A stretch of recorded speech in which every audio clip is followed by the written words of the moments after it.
Assalamualaikum warahmatullahi wabarakatuh. Waalaikumsalam. Waalaikumsalam.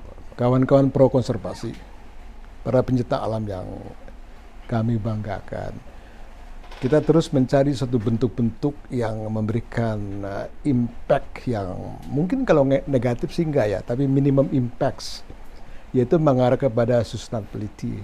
Nah, salah satunya adalah pola yang kita sebut dengan silvopiceri. Ini satu gabungan, satu pola yang dua unsur, yaitu perikanan dan mangrove. Saya kira kalau mangrove juga para pencinta lingkungan sudah paham sekali peran mangrove terhadap lingkungan, juga peran hutan. Tapi bagaimana disatukan ini? Dan ini merupakan satu tantangan saya kira. Di hadapan kita pada hari ini sudah ada dua pakar. Salah satu Profesor Bambang. Selamat siang. Waalaikumsalam Mas Bambang dan Dr. Nyoto. Selamat siang. Baik, saya mulai dengan Dr. Nyoto dulu nih sekarang, yaitu bahwa kita sudah mengembangkan yang namanya bagaimana mengkonservasikan hutan mangrove, meliputi melindungi, melestarikan, memanfaatkan. Yaitu hutan mangrove sendiri, kalau saya dari kecil ya, nenek saya itu secara tradisional untuk membuka tambak agar supaya ketika pasang air itu masuk ke tambak gitu, dan sekaligus membawa bibit kan, udang, bandeng kan gitu kan, yang mereka kumpul di hutan mangrove.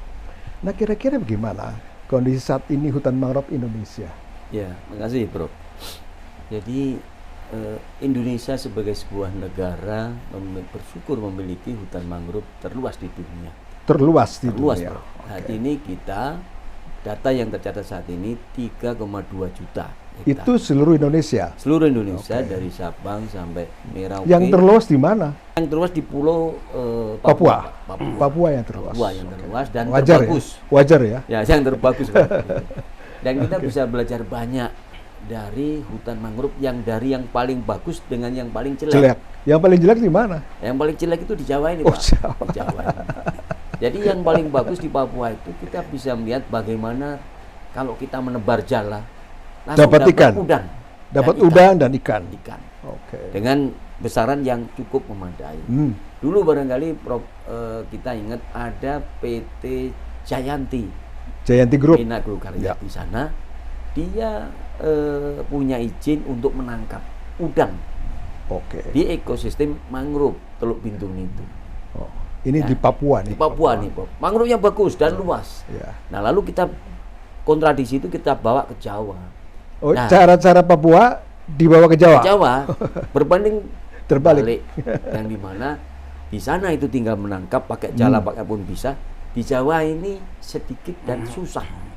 Nah, oleh karena itu sejalan dengan perkembangan penduduk, seperti Prof tadi katakan, masyarakat dekat mangrove itu sering membuka tambak, membuka caren. Dalam rangka apa? Dalam rangka di mangrove itu ada udangnya. Udang atau belanak masuk. Atau bandeng masuk. Iya, Bro. Ketika rob naik itu masuk. Air pasang naik. Ketika surut tutup.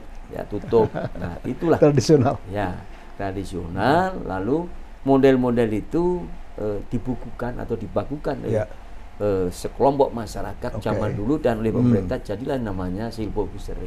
Silvopiceri. Ya, Bro. Ada hutan mangrove-nya, ada tambak udang atau tambak ikan. Adalah hutan, fishery adalah perikanan. Jadi menggabungkan antara kegiatan hutan, menghutankan, dan kegiatan budidaya. Baik, ya. Makasih Nyoto ya untuk membuka itu apa itu silvopiceri. Sekarang ada ahlinya ini, Prof. Widigdo. Ya kan betul kan ya? Bambang Widigdo ya. Yang saya kenal dulunya ketika saya ke Tarakan, itu katanya itu rektornya dari IPB kan, saya kan Mas Bambang saat itu ya. Dan saat itu saya ke sana karena memang yang namanya Pak Yusuf, seorang dokter, itu memang sangat mencintai mangrove itu dengan bekantan. Nah, sehingga mereka itu dimangrovkan semua di kota Tarakan, sehingga gampang menangkap udang, bivalves, ikan dan sebagainya. Mas Bambang, gimana tuh perikanan itu gimana sekarang sih dengan kondisi isu global warming, isu pasar dan sebagainya, masih eksis enggak tuh ya sekarang usaha itu? Ya, ini nyambung dari Pak Nyoto tadi ya. Memang secara tradisional dulu nenek moyang kita itu begitu caranya untuk mengkoleksi ikan supaya setiap hari bisa nangkep dengan mudah, tidak jaring Setiap ke hari, pantai setiap gitu malam, ya betul. ya kan, Setuju. masukin ke kolam Iya. yang mereka mengerti itu karena udang ikan itu hidup banyak, mereka temukan di mangrove, mereka langsung bikin di situ. Pengetahuan kita di aquaculture sebetulnya sih memang masih belum berkembang sama sekali. Itu Ya. tahun zaman Majapahit itu sudah dikembangkan sistem itu. Nah, karena peningkatan kebutuhan akan udang itu semakin kesini semakin tinggi. Demand itu tinggi ya? Demand tinggi, baik nasional maupun internasional Oke. tinggi. Oke. Dan pada saat itu tahun 80-an itu yang penangkapan ikan menggunakan troll itu Troll. dilarang. Dilarang. Ya kan? Terus kemudian pemerintah mengendorse supaya kegiatan budidaya diintensifkan. Ditingkatkan. Ditingkatkan. Oke. Nah, walaupun pada saat itu sudah ada regulasi yang saya tahu dari kehutanan itu untuk tidak merusak hutan mangrove, dijadikan apapun, tapi Oke. kalah desakan sama kebutuhan ekspor untuk budidaya udang dan harganya memang sangat Ya, bagus. sehingga orang memperluas Betul, lahan sehingga- dengan memotong hutan mangrove. saat Betul. itu. Nah, Oke. terus itu jadi berkembang jumlah lahan mangrove yang dikonversi menjadi tambak Semakin semakin masif. meningkat, Ya. masif. Oke. Nah, kajian terakhir yang dulu kita katanya pernah 4,2 juta hektar mangrove, sekarang tinggal 3, sekian. 3,2 sekian Ya. itu karena. Dan kajiannya itu dari Dr. Ilman itu yang di Australia mengambil dokternya itu mengatakan sebagian besar kerusakan mangrove memang dikonversi jadi tambak. Jadi itu ada sudah, bukan dugaan lagi, kenyataan. Bukan, kenyataan dari kajian itu memang seperti itu. Karena memang ilmu budidaya juga belum berkembang. Oke. Nah, setelah ilmu budidaya berkembang, teknologi induk sudah berkembang di Hawaii, teknologi budidaya berkembang, terus masyarakat internasional bersepakat sebenarnya tidak lagi membuka mangrove yang baru setelah Dan tidak lagi menerima udang yang dari membuka mangrove. itu kesepakatan Jadi internasional. dia tekan pasar ya. Ya. Oke. Tapi sekarang mulai itu kesepakatan kalau nggak salah tahun 99. Ya. Tapi kita di tahun itu sudah terlanjur habis mangrove pantai utara kan. Ini tantangan kita bagaimana caranya memangrovkan lagi yang sudah terlanjur jadi tambak. Nah, silvo fisheries itu menjadi salah satu bidikan untuk membujuk masyarakat agar tambak yang tidak intensif diurus karena genangan airnya lebih sering daripada kondisi kering. Sehingga ini kalau bisa tanaman mangrove muncullah konsep silvo fisheries itu. Baik, kawan-kawan semuanya, para pro konservasi dan pencinta lingkungan. Ini ada suatu cara yang dicari agar supaya ada the mixing dua komponen, yaitu antara hutan mangrove dengan kegiatan perikanan yang disebut dengan silvo fisheries. Ya. Mas Bambang, saya tambah lagi nih. Silvo fisheries di Indonesia itu sampai sejauh mana populernya? Begini, sebetulnya kalau di kalangan pembudidaya sendiri, pembudidaya udang sendiri, sebetulnya kalau orang mau budidaya udang ya diintensif, dan sebenarnya kalau intensif itu di atas kawasan mangrove.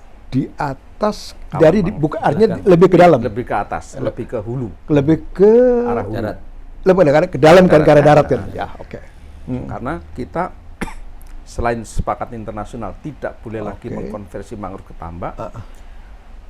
Para praktisi dan teknisi yang sudah modern sekarang juga sangat memahami nggak bisa budidaya intensif di kawasan intertidal zone. Nggak bisa kawasan itu. Di mangrove memang nggak bisa. Kenapa nggak bisa jadi intertidal zone? Karena terpengaruh air pasang surut itu justru tidak bisa membuat kondisi tambak kita itu manage dengan baik sehingga sterilisasi penyakit dan hama-hama itu sulit dikendalikan. Berarti yang aman itu sebelah dalam ya, di atas, inland. Lebih inland, lebih hulu daripada. Nah, pemerintah kita kan sudah menetapkan green belt harus dijaga. Ya, green belt harus dijaga, dan ketetapan green belt itu masing-masing provinsi kabupaten beda-beda antara 100 sampai 200 ketebalannya. Atau 50, nah, tergantung kalau yang di kawasan pesisir tak ada mangrove-nya. Ya. Kalau pantai selatan yang nggak ada mangrove mungkin lebih sedikit, lebih tipis nggak masalah.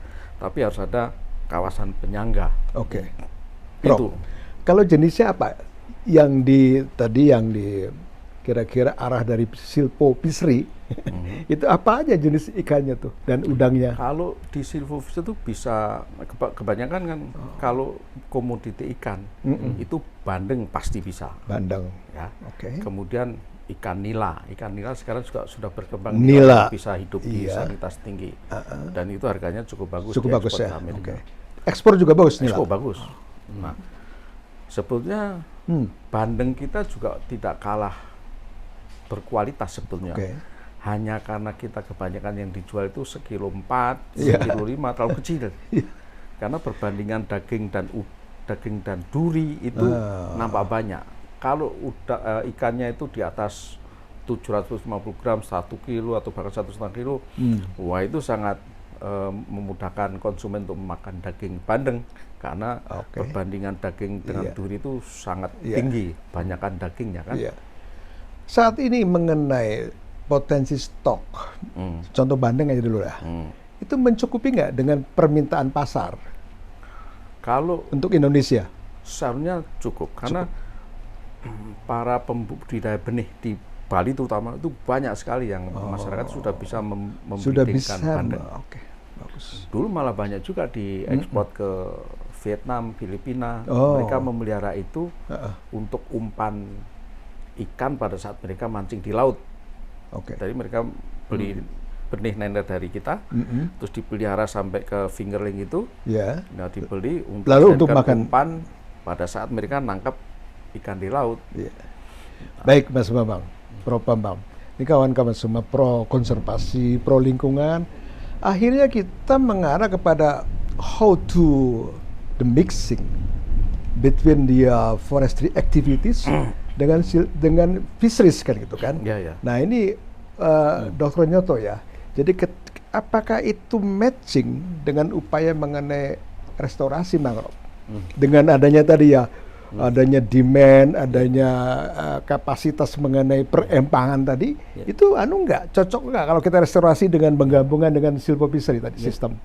Saya pikir konsep itu cocok ya, dan saya setuju bahwa mengembangkan budidaya ikan udang itu di belakang mangrove atau lebih ke arah darat, atau lebih persisnya adalah melakukan budidaya udang atau ikan itu harus ada green belt yang utuh. Nah, green belt yang utuh itu secara ekologi kan bisa berfungsi juga sebagai penyaring dari polutan maupun juga jadi tersari di depan sehingga air yang masuk bersih. Lebih baik kan gitu. Itu poin satu itu.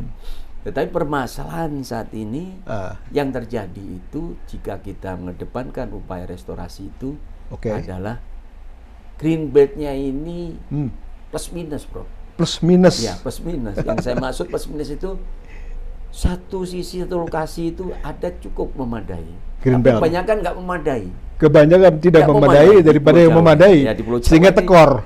Sehingga secara lingkungan tekor, Bro. Tekor secara lingkungan. Nah inilah yang harus kita dudukkan bahwa dengan silvophiscery itu kita bisa mencapai yang tadi bahwa fungsi greenback didudukkan, maka budidayanya ini diatur dan digiatkan untuk lebih menunjang kebutuhan masyarakat. Jadi kalau begitu kan ada soal restorasi. Soal restorasi ada dua soal. Pertama adalah pemilihan jenis dan yang kedua teknologi. Karena begini ya, Dr. Nyoto ya. Karena sekarang pengaruh iklim itu sangat luar biasa sekarang. Seharusnya musim kemarau, musim penghujan. Seharusnya surut pasang. Nah, sehingga itu kan mempengaruhi teknologi pemilihan bibit, maksudnya bibit mangrove ya. Dan apakah masih kita cukup pengetahuan bibit dan teknologi untuk merestorasi? Ya, sebetulnya itu masyarakat sudah mengetahui Pak. Secara tradisional. Tradisional bahwa bibit api-api, bibit Pako Trisopora yang tua, kapan musim mereka tahu. Bahwa ada perubahan pergeseran mungkin terjadi, tetapi bahwa saat ini ada masalah lain selain juga masalah kesadaran masyarakat memahami konsep budidaya silvopasture adalah tentang masalah pengaruh dari perubahan iklim. Yang mana saat ini sudah dirasakan masalah satu abrasi, yang kedua adalah rob, ya, banjir rob itu, gitu. Yang mana itu tidak disadari seluruh perencana dan pengelola di wilayah coastal di Indonesia.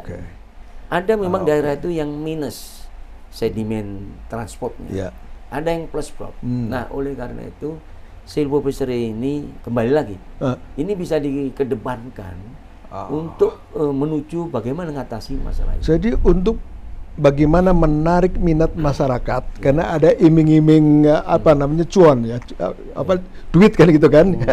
Jadi ada iming, lalu mereka ya saya harus ikut kan gitu kan. Tapi saya kembali ke Dr. Nyoto. Maka kita kan ada aturan Kepres ya.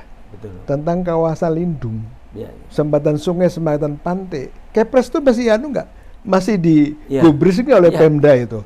Kalau saya lihat Pak, Prof, itu pemerintah ini saat ini justru memperkuat terhadap regulasi green belt atau sempatan itu. Berarti Kepres itu masih. Dulu yang pertama itu kan Kepres 32 tahun 90 pengelolaan kawasan lindung. Nah sekarang ini ada lagi khusus sempatan pantai itu adalah masalah Perpres 51 tahun 2016. Jadi ada peningkatan, penguatan, penegasan penguatan. Itu yang bisa dipakai untuk restorasi ya mestinya. Bisa Bro, itu bahwa cuman sekarang penetapan green belt itulah yang harus diterjemahkan di tingkat tapak oleh masing-masing pimpinan daerahnya. Yang mana 100 meter dari titik pasang tertinggi itulah yang harus diterjemahkan dengan baik. Batasan mana batasannya, itu? Iya, Dr. Nyoto. Jadi artinya soal bibit nggak ada masalah. Nggak ada masalah. Soal mengatasi global warming nggak ada masalah. Tapi saya dengar adalah itu mengenai tadi abrasi. Pantai Utara nih terancam nih dengan abrasi, dengan sistem banjir rob. Nah itu berarti harus ada soal-soal yang juga harus mumpuni soal mitigasi dan adaptasi ya. Betul. Gimana ceritanya di soal mangrove ini? Betul. Jadi gini, tadi saya katakan bahwa tidak semua perencana pembangunan wilayah itu memahami fenomena itu. Tidak semua memahami. Nah oleh karena itu untuk daerah-daerah yang sedimen transportnya itu negatif, maka tempat itu close, jangan ada konversi, mangrove-nya dijaga utuh, ya. Jangan ada konversi dan tampaknya tadi betul. Menjaga tadi cukupnya dengan apa? Apa dengan perda atau perdes atau dengan hanya sosial kapasitas? Itu pasti satu di atas sudah ada perpres, di daerah ada perda, lalu di tingkat tapak itu dibunyikan dengan perdes ya, tapak itu. Nah dan sekaligus juga harus dijalankan masalah law enforcement-nya. Law enforcement-nya, Bro. Karena saya kemarin 2 hari ke Batam itu dalam rangka bagaimana restorasi itu sukses dan itu dilakukan law enforcement terhadap illegal logging untuk arang. Ya, saya bilang bahwa law enforcement itu nggak bisa hanya di ujung, tapi ini juga ke belakangnya juga dibenahi. Bagaimana dengan tata kelola dari perencanaan sampai pemanfaatan itu sesuai dengan prinsip keberlanjutannya. Berarti sistem hulu hilir. Hulu hilir, Bro. Itu. Nah satu lagi Prof itu di era global warming atau climate change itu adalah dengan menyelamatkan green belt dan menyelamatkan tambak di belakangnya itu ada iming-iming saat ini kan terkait dengan karbon trade-nya atau value dari karbon itu untuk bisa diberikan kompensasi. Nah ini saya pikir bonus atau insentif. Ada peluang itu. Jadi ada juga bisa jual karbon, jual ikan, gitu. Tapi jangan jual kayu. Nggak boleh. Gitu. Jadi itu saya pikir upaya kita dan saya pikir silvopasture ini metodologi atau teknologi yang harus disempurnakan untuk bisa memenuhi kriteria bagaimana produktivitas ikan udang itu bagus, tetapi secara lingkungan ini juga memenuhi. Untuk kawan-kawan pro konservasi, ini luar biasa nih. Jadi selalu kita mencari how to get the sustainability system management. Jadi rupanya silvopasture menjadi inceran ya, Prof Bambang ya. Kalau tadi ada 3 komoditi, yaitu udang, kemudian nila, kemudian bandeng. Kepiting gimana itu? Kepiting ya, kepiting itu termasuk sebetulnya. Oke. Jadi gini, saya sebelum orang misperception silvofisheries di kacamata perikanan itu sebenarnya seperti apa? Oke. Logika berpikir sehingga itu diyakini ada manfaatnya. Ya. Jadi gini, itu kan pemikiran menggabungkan kehidupan ikan. Kehidupan ikan? Ikan itu mulai jenis ikan, udang, kepiting, yang mendapatkan nilai manfaat dari kehidupan mangrove di perairan yang sama. Setuju. Nah, mangrove itu kalau perakarannya di perairan itu banyak di situ. Cuma ada model begini, ya, ada model begini. Ya, itu yang tenggelam baik perakarannya sendiri, serasah maupun rantai yang jatuh, itu memberikan substrat untuk berbagai macam fitoplankton, aufwuchs itu perifiton yang nempel-nempel itu, bentik organisme yang berarti ekosistem yang sangat kaya, Raya. Semuanya itu bermanfaat sebagai pakan alami dari berbagai jenis budaya ikan, udang, kepiting ya. Cukup. Sehingga sampai kalau udang pun sebetulnya secara biologi dia itu dari pos larva itu yang dari laut menuju ke pesisir itu pas sampai di pesisir mangrove itu umurnya sudah pos larva yang memang membutuhkan pakan alami. Dan di mangrove itulah banyak tempat. Jadi udang ini larva udang yang sudah nyeprot di tengah laut. Dia pergi di bawah arus laut. Terus mulai dari proses embriologi telur di tengah laut bawa arus ke pinggir, pas sampai dia proses embriologinya sampai sudah pada pos larva yang memang membutuhkan pakan. Setelah itu kembali ke tengah laut. Nah di situ sebenarnya tumbuh udangnya itu di alam itu sampai ukuran yang marketable size yang kita ukur. Nah di sini kombinasi itu yang diambil. Nah tapi kadang-kadang orang salah mempersepsikan silvofisheries itu penggabungan kolam dan hutan. Ya kan, jadi sistem komplang dari ini hutan, ini kolam. Ya, secara ekologis sebenarnya tidak ada hubungannya gitu kan. Karena saya lihat contoh-contoh gambar yang dari penelitian mahasiswa juga, hutannya itu di atas gitu, kolamnya di bawah. Kolamnya di bawah nih. Nilai manfaat dari itu. Jadi fungsi akar itu nggak kelihatan di situ. Mungkin yang saya tangkap itu gagasan mengembangkan silvofisheries dari perhutani itu dulu supaya mengatrak masyarakat yang punya tambak yang tradisional banget, yang hasilnya hanya puluhan ratusan kilogram per hektar per tahunnya, itu ditanami kembali mangrove, dan di situ hasil tangkapan dari udang-udang yang berada di sekitarnya itu bisa memberikan nilai manfaat yang lebih bagus. Jadi artinya menanamnya di luar area. Bukan ditambak. Bukan ditambak kan? Ditambaknya. Oh, ditambaknya? Iya. Nah, karena segini, dari beberapa kajian yang saya baca mahasiswa kehutanan maupun perikanan, itu tangkapan ikan dan udang liar yang di trap dengan bubu yang di luar tambak, itu setiap 2 hari 3 hari itu banyak loh. Betul. Iya kan? Dapat disu kepiting, dapat belana, dapat ikan, dapat udang, dan datanya di situ mengatakan semakin banyak hutan di sekitarnya atau semakin lebih banyak tegakan mangrove yang ada di situ, semakin banyak yang ditangkap. Semakin banyak hasil yang ditangkap di luar itu. Ditangkap yang di mangrove. Bubu itu ya. Di bubu itu. Jadi itu bukan yang di empang, bukan? Di empang itu kan disengaja dibelai tebar bandeng. Makanya hanya juga beberapa ratus kilo. Kalau makanya penelitian mengarah sana belum ada. Selama ini penelitian kan hanya mengkaji kondisi existing. Iya, jadi Mas Bambang, ini supaya jelas nih kawan-kawan semua. Jadi artinya bahwa kalau kita masuk sistem silvofisheries, bukan hanya menanam mangrove pada kawasan hutan, kawasan empang, kan gitu kan, tetapi menanam di luar itu. Nah, di luar itu ternyata ada masuklah produksi ikan, bandeng dan sebagainya juga, kan gitu kan? Semakin banyak tumbuhan mangrove di luar tambak juga, kan mereka nangkap ikan di pinggir itu, semakin juga semakin jadi banyak pendekatannya hasilnya. Pendekatan ekosistem ya. Betul. Wilayah berarti nantinya kan. Bagus. Dan dulu pada saat saya masih mahasiswa, kita temukan beberapa hutan mangrove di pantai utara Jawa itu. Orang mencari bibit udang windu itu cukup menggunakan seser aja, serong. Dapat. Sekarang udah nggak dapat lagi karena terlalu sedikit. Nah, Itu yang saya maksudkan, apakah itu masuk silvofisheries apa enggak, itu masih belum ada yang mendefinisikan. Jadi silvofisheries itu bisa begitu dan bisa yang di empang gitu ya, yang mendapat nilai itu. Kalau di empang itu kan caren tambak itu ditanam mangrove beberapa, yang nanti tenggelam sebagian akarnya, itu nilai manfaat dari ekologi akar mangrove dengan air itu menjadi penyedia pakan alami bagi ikan udang yang kita pelihara. Nah, itu intinya sebetulnya.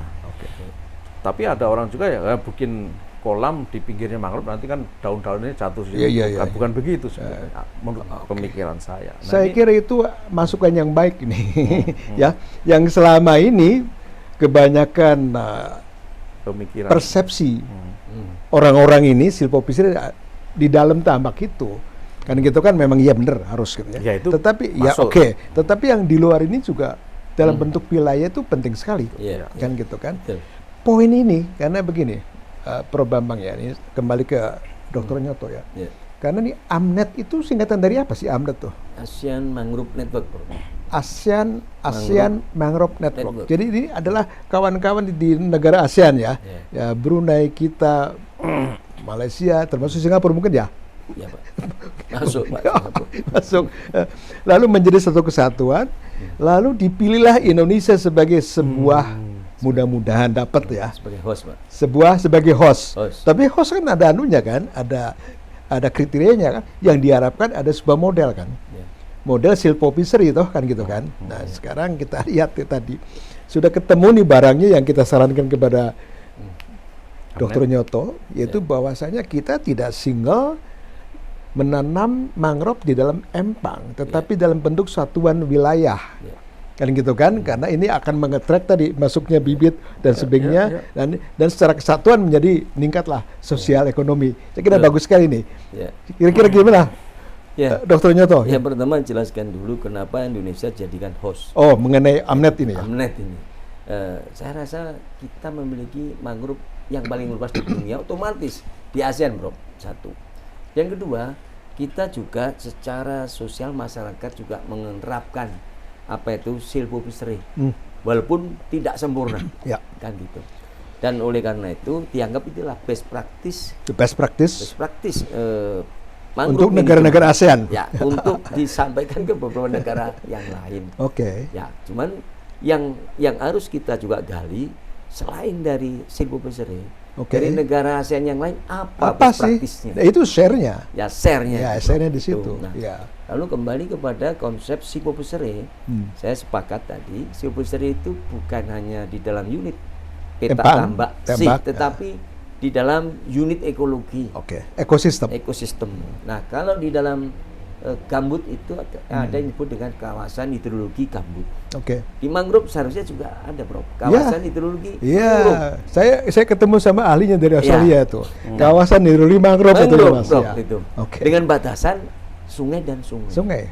Nah, oleh karena itu desainnya adalah bagaimana green bed yang di depan itu dan green bed yang di sungai.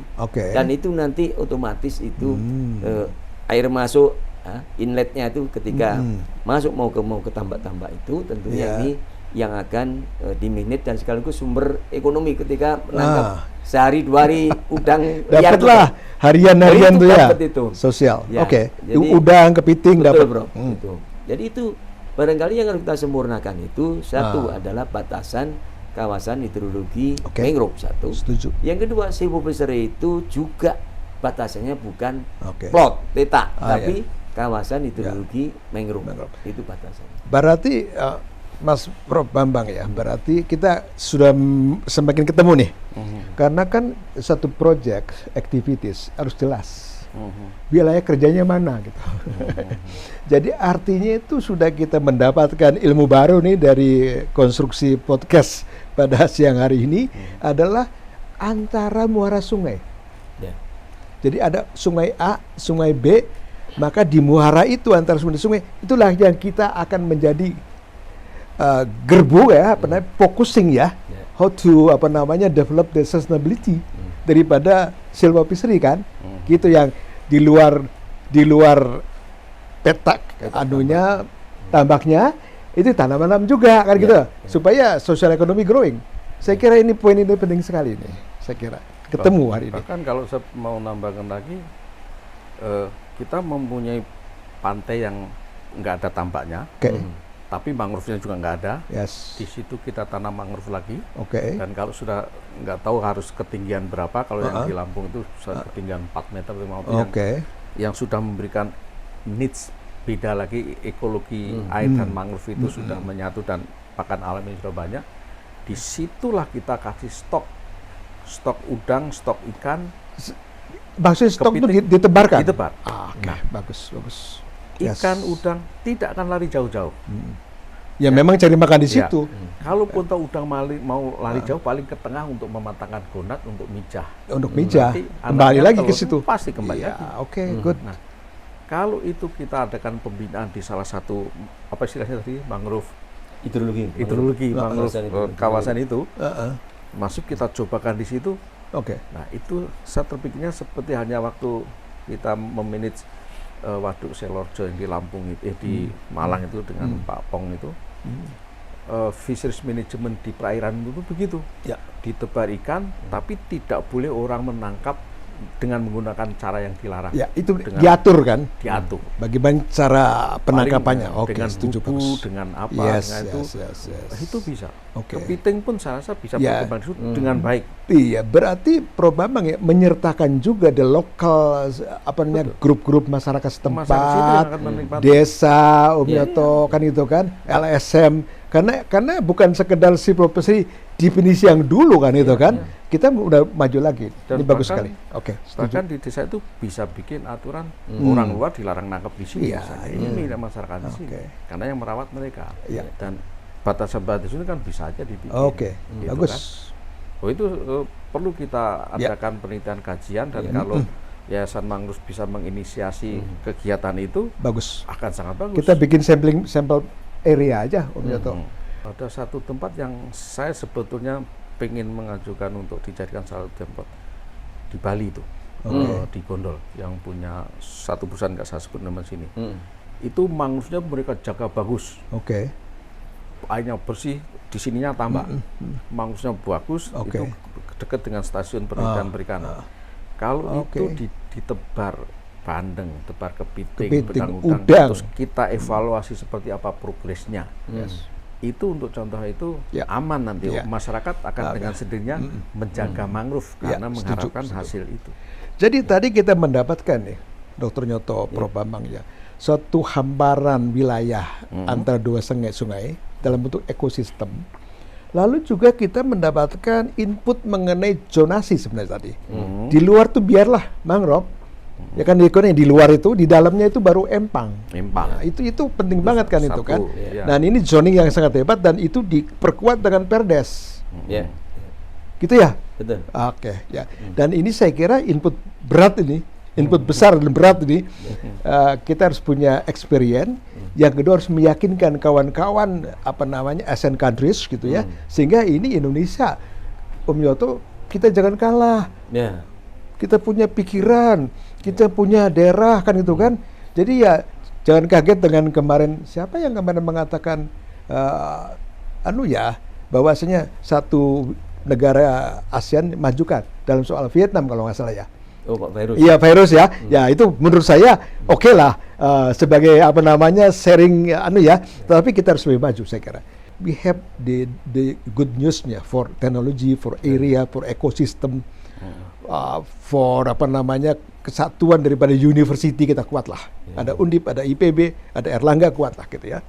Satu lagi nih yang saya khawatirkan nih, nggak tahu siapa yang jawab duluan nih. Soal bagaimana bukan di luar global warming nih, Om Yoto. Itu di situ tuh kebanyakan juga industri pengambilan minyak gitu. High polutan gitu ya. Itu kira-kira gimana itu? Ya, mungkin saya dulu lihat. Nah, jadi gini bro, menjaga dan mengelola mangrove itu memang tidak bisa sendiri, tidak bisa sendiri. Karena apa? Sesuatu sumber daya yang tidak ada yang ngawasi bersama itu, maka kelemahannya banyak. Sangat riskan. Sangat rentan. Sangat rentan. Oke. andai kan itu perusahaan minyak yang telah menghasilkan polutan itu, saat ini bahwa tanggung jawab sosial lingkungan itu sudah menjadi sebuah culture, sebuah tuntutan dan kewajiban saat ini. Nah, tetapi yang harus kita dudukkan itu adalah bagaimana tadi yang kita diskusikan tadi, merencanakan sebuah konsep silvophysery yang tidak hanya unit petak tambak, tapi kawasan hidrologi makro. Ya, kita nambahkan di situ silvophysery berkelanjutan, kira-kira gitu lalu, ya. Faktor apa saja yang mempengaruhi? Dan lalu kita mau bergerak kemana? Di situ saya pikir banyak yang akan ikut peduli. Ya, pasti. Untuk membangun. Bagus, pasti. Saya pikir itu. Ya, saya Prof. Bambang, barangkali kita sudah paham dengan triple helix paling tidak. Ya, itu kan pendapat sudah umum ya, yaitu university, yang kedua filantropi industri, termasuk juga industri persilvophysery, ya mungkin banyak industri yang kaya-kaya. Yang ketiga adalah universitas sama government ya. Jadi government, university, industri filantropi. Saya kira itu 3 dulu bergerak. Kalau sudah 3 bergerak, maka kita kembangkan dengan 2 lagi tuh, para LSM yang lain sama mass media menjadi pentahelix. Kira-kira memungkinkan nggak begitu sebagai seorang ilmuwan? Ya, pertanyaannya bukan memungkinkan apa enggak, memang kita harus ke sana. Memang harus ke sana. Yes, good. Jadi memang kita harus ke sana ya. Cuman sekarang ini kan arahnya bagaimana mengkoordinasi semua ini, satu pengertian apa yang disebutkan silvophyseries maupun restorasi pantai itu kemana tujuannya, apa, tujuan ekonomi masyarakatnya apa, tujuan ekonomi masyarakat itu melalui silvophyseries tadi. Kita lebih banyak juga menjelaskan kepada mereka itu kenapa kita harus begitu dan kenapa kita meyakini itu akan menghasilkan ikan lebih dari yang sekedar begitu gitu ya. Terus apalagi kalau kita artinya meningkatkan produktivitas. Ya, meningkatkan produktivitas. By teknologi kan gitu. Ya. Oke. Karena kalau saya lihat data-data dari teman-teman yang penelitian itu kan nampaknya kalau dibandingkan nilai ekologis yang dirupiahkan dari hutan mangrove 1 hektar itu dibandingkan kalau mereka konversi jadi tambak yang sudah terlanjur terkonversi itu jauh lebih banyak nilai ekologis dari mangrove yang masih utuh ketimbang ekonomi langsung. Ya, sebetulnya harus kita tambahin juga informasi kalau ini 1 hektar jadi mangrove bagus, nilai ekonomi langsung dari produksi ikan tuh akan naik juga. Pasti. Iya. Nah, itu secara teori bisa dijelaskan. Hanya kita belum memiliki data otentik yang kita bisa tunjukkan. Itu kan? Tapi itu assumption daripada pemikiran rasionalnya seperti itu kan? Rasionalisasinya begitu. Jadi sebelum kita melangkah memberikan percontohan juga rasionalisasi harus ada juga kan? Jangan sampai secara teori itu nggak mungkin tapi kita coba gitu. Jadi Mas Prof. Bambang, jadi artinya bahwa kita punyalah kapasitas, teknologi, sains kan gitu kan, luasan wilayah masih ada, bibit mangrove ada kan itu kan. Walaupun ada pencemaran kita bisalah dengan triple helix, dengan pentahelix, semuanya kita bisa lakukan. Cuman satu lagi nih Om Nyoto, bagaimana itu soal mengenai establishment, regulasi. Ini penting juga loh. Gimana tadi, walaupun ada, ini harus gimana harusnya kan gitu kan. Jadi gini Bro, memang establishment regulasi itu perlu juga didorong terus sampai kepada tingkat tapak itu. Karena yang dulu kurang didorong sampai tingkat tapak. Tidak masuk ke tapak ya. Saat ini dengan penguatan tata ruang masing-masing daerah itu, rupanya sektor atau unit di tingkat kabupaten kota itu sekarang menyadari betul bahwa pengadministrasian sejengkal lahan tanah itu sesuai dengan fungsi dari kawasan itu sudah sama. Nah, oleh karena itu jika kita ingin mewujudkan sebuah konservasi mangrove dengan pendekatan silvophysery itu, maka juga kita duduk bersama juga menyampaikan satu persatu pada unit itu dari Pak Bupati sampai ke staf sampai ke kepala desa. Karena kasus yang dulu Prof, kita ini merehabilitasi berhasil. Ya. Lalu dari tadinya abrasi, lalu berhenti lalu jadi tanah timbul cukup banyak. Lalu karena tidak ada ini yang kembali lagi penyakit itu. Nah sekarang itu yang barangkali menjadi PR kita, dan menurut saya tidak ada yang nggak mungkin, Prof. Ini mungkin ya dengan situasi saat ini. Karena apa? Kesadaran dari semua pihak itu sangat penting. Sekarang siapa yang nggak butuhkan udang? Siapa yang nggak butuhkan ikan? Ya, masyarakat butuh, penampung pedagang butuh, ya, bagi eksportir butuh. Jadi jaringan itu kita hidupkan dalam rangka mewujudkan yang tadi, Prof. Sangat strategis. Itu sangat strategis. Jadi saya pikir ini bisa, ya. Untuk itu barangkali kita memulai, kalau Prof Bambang tadi menyebut di Bondol di Bali, barangkali seperti untuk di Jawa itu bisa dimulai, taruhlah di Sidoarjo, yang mana yang sudah tua sekali itu silvofiserinya, greenbed-nya juga bagus, ya. Lalu jaringan tata kelola sampai pasar juga bagus, sampai kepada produk sampai pasar juga jalan. Ini kita wujudkan sebagai bentuk bagaimana menyadarkan orang. Kan mungkin saat ini orang belum tahu bahwa terasi atau kerupuk udang Sidoarjo itu sungguhnya dari udang yang mana? dari udang wilayah dari silvofiseri itu, ya. Demikian juga bandeng asap sama. Nah sekarang bukti-bukti itu dikemas untuk menyadarkan orang. Nah, sama dengan Kupang Sidoarjo, Kupang Pasuruan, sama, Bro. Saya pikir itu juga produk jasa lingkungan dari kawasan mangrove. Jadi kita ini perlu mengangkat itu sebagai bukti, lalu diwujudkan dalam konteks manajemen, sehingga silvofiseri dalam tambak dan kawasan mangrove itu bisa terwujud, dan semua akhirnya akan mengikuti Prof itu. Dan otomatis regulasi itu nanti akan bisa melekat di tingkat kabupaten sampai kota sampai ke desa. Dan otomatis pengadministrasian tanah itu tidak serta-merta bahwa semua mangrove adalah bisa disertifikat. Kan sampai ke sana. Harus sampai untuk meyakinkan hak milik. Ya. Prof, Dr. Nyoto, ya. Jadi artinya bahwa kita nggak bisa tuh single management toh. Nggak bisa. Tadi juga saya berpikir sekarang kan, kalau misalnya kita berhenti pada silvofiseri, walaupun tadi dengan zoning yang kayak tadi, kita mesti juga dong cawe-cawe dengan daerah lainnya yang sudah maju. Bagaimana mengepak menjadi kerupuk, kan gitu kan? Bagaimana soal bandeng asap, terasi, kan gitu. Jadi ini pengemasan produk dengan sistem UKM, saya kira menjadi tolak ukur juga. Gimana? Ya, itu hilirnya itu akan sangat mudah berkembang kalau di sisi hulunya sudah diamankan, beresin untuk sustainability-nya. Ya. Nah sekarang saya beberapa waktu yang lalu mulai khawatir restoran-restoran Indonesia yang di Jakarta itu sudah mulai kesulitan mendapatkan kepiting misalnya. Yang dulu sumbernya dari Tarakan, Kalimantan, dari Balikpapan itu sudah mulai menyusut. Karena di sana juga mulai perusakan hutan itu. Mangrove sudah intensif. Intensif. Nah kalau nggak segera kita cawe-cawe ikut menangani itu, bisa kejadian. Karena gini, kepiting itu teknologi breedingnya masih belum berhasil.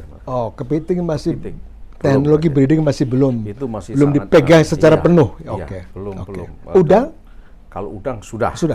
Udang mulai dari Windu, Fanami, Bandeng sudah. Nah, jadi kalau kita kalau dari sisi perikanan mau intensif itu harus di atas mangrove.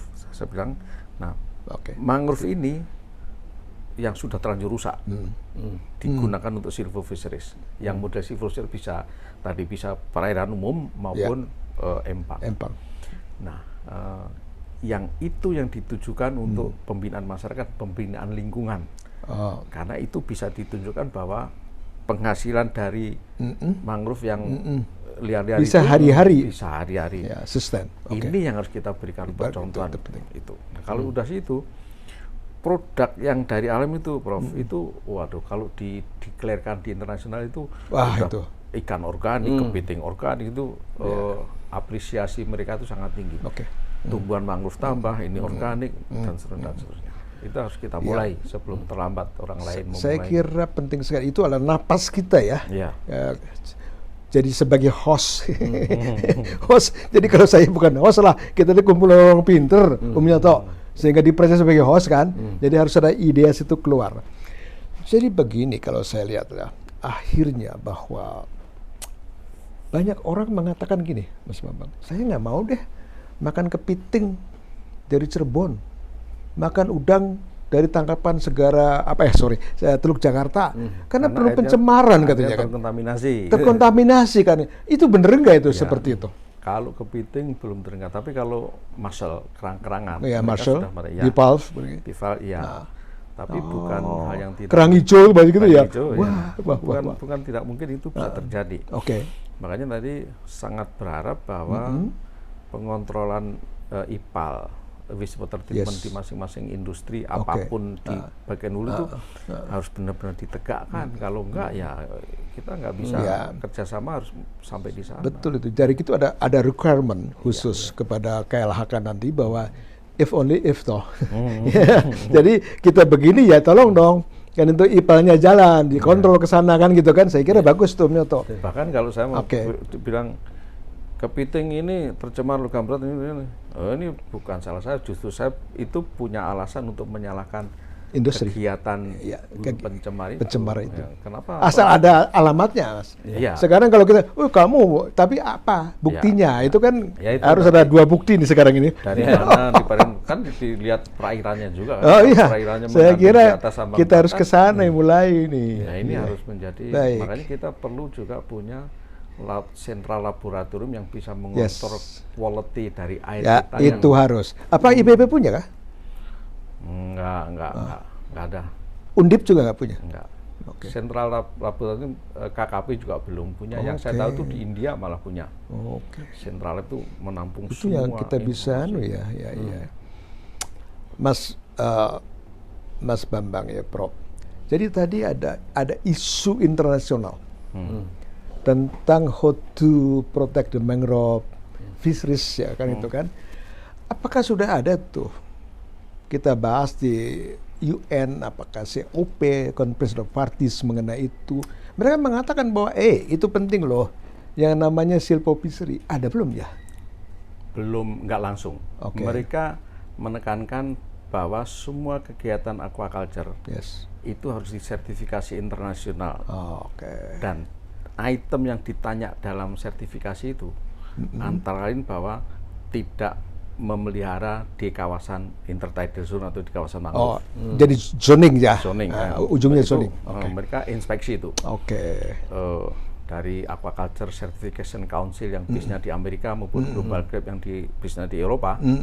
Mereka harus meyakinkan bahwa udang yang kita ekspor misalnya itu tambaknya itu tidak dari di atas mangrove. Itu satu. Nah, tapi ada kecuali kalau tambak itu dibangun sebelum tahun 99. Tapi harus kelihatan niat dari pemilik itu bahwa memprotek mangrove. Kedepannya. Iya, kedepannya. Itu. Tapi kalau bicara silvophisheries langsung mereka nggak sampai ke sana. Ya, Dr. Nyoto, saya kira bagus juga ya input kepada program dan kita harus preparing goes to the next meeting toh kan gitu kan agar saya kira diskusi ini akan memberikan bekal kan kita bekal yang bagus untuk kita berpikir ya nanti kita godok supaya nanti pada saat kita menyusun inception reports itu sudah mengarah kepada yang tadi kalau menurut saya kan gitu kan.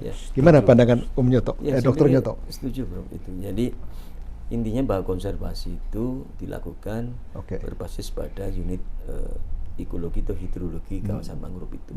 Itu poin yang satu sehingga kanan kiri muka belakang atau hulu hilir itu sudah masuk di dalamnya.